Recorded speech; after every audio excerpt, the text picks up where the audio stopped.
In college track and field, you really can't win much of anything at the Division I level if you are not Olympic caliber. And sprinter Favour Ashe is proof of it. He finished second in the NCAA 100 in 2024.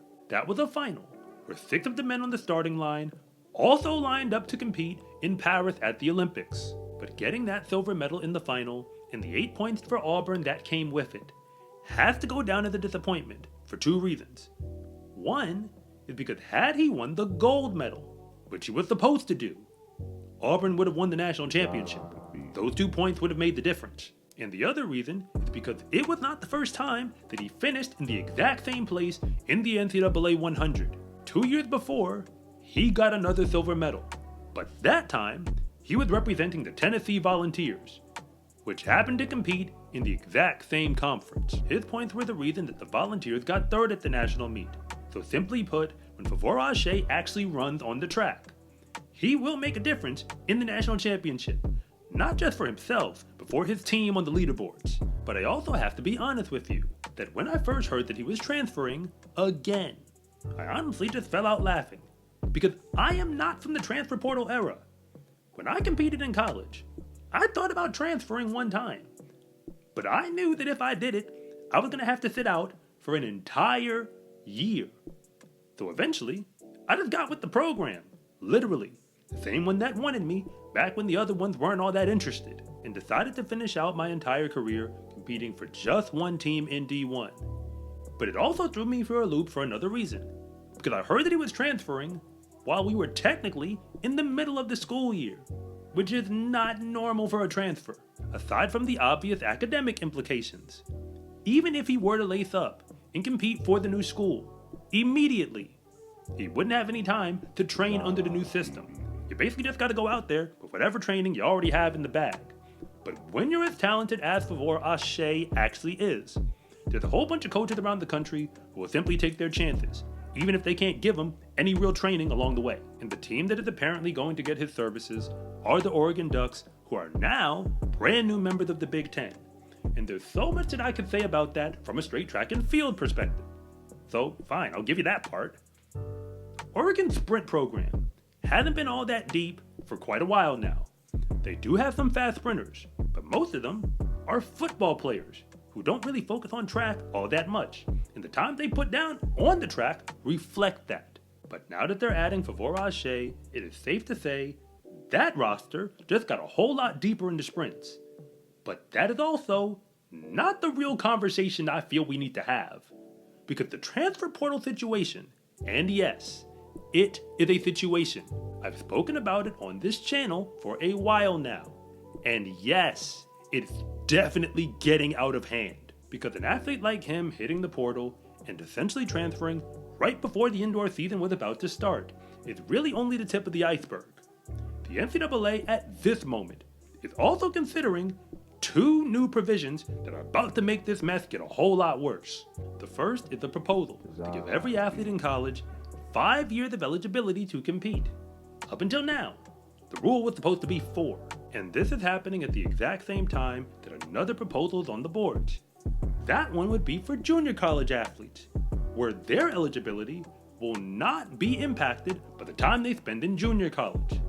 I'm not making this up. You could then go for 2 years of competing at the JUCO level, and then still have 4, but potentially 5 years to compete in the NCAA. Not sure how it works, but hey, it is what it is. We already have athletes competing at the college level who are 23, 24, and 25 years old.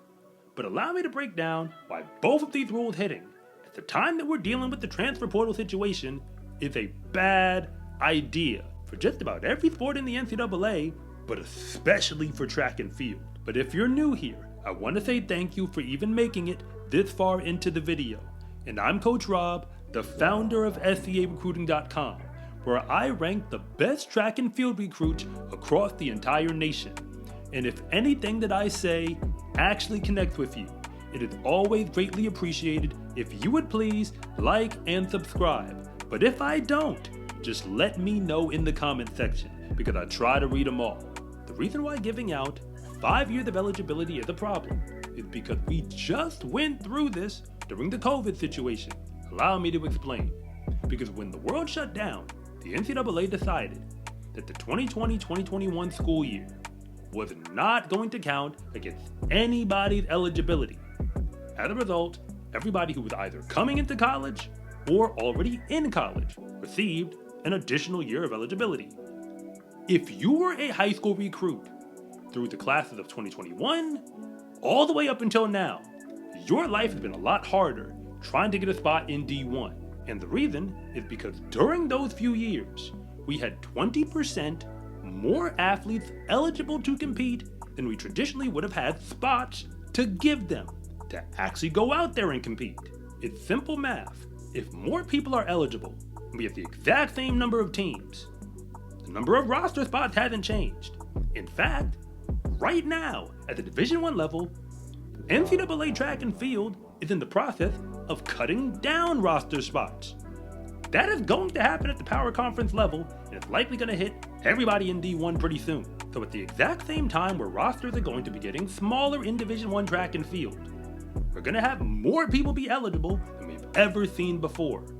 Because on top of the whole 5-year thing, we're also going to be bringing in JUCO athletes with more eligibility than they've ever had in the past. Historically speaking, if you were a college coach who was going out there to recruit, if you had to choose between a high school athlete and a JUCO athlete, it was really simple when you were evaluating, because the JUCO athlete had to be quite a bit better, specifically because their eligibility was not going to last as long. It normally takes about a full year to get adjusted to the training cycles at a new program.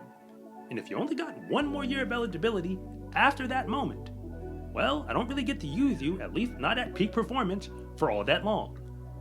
But if JUCO athletes don't really have any negatives against their eligibility, they are now fair game compared to high school athletes. In fact, going to JUCO is essentially just getting 2 more years to practice before you hit the NCAA anyway. I don't know how to say this part without it coming out harsh, so I'm gonna just come out and say it. Because I used to be a college coach, if I were in a position where I was running a program and had any level of scholarship budget, if these rules go through, I would just totally give up on recruiting the high school level. I would focus all my attention on JUCO athletes and the portal, because those are proven. I ain't gotta mess around with high school kids who are running in dual meets, hand time meets, and everything else, trying to figure out if what I'm looking at on a mile split is actually legit. Forget all that.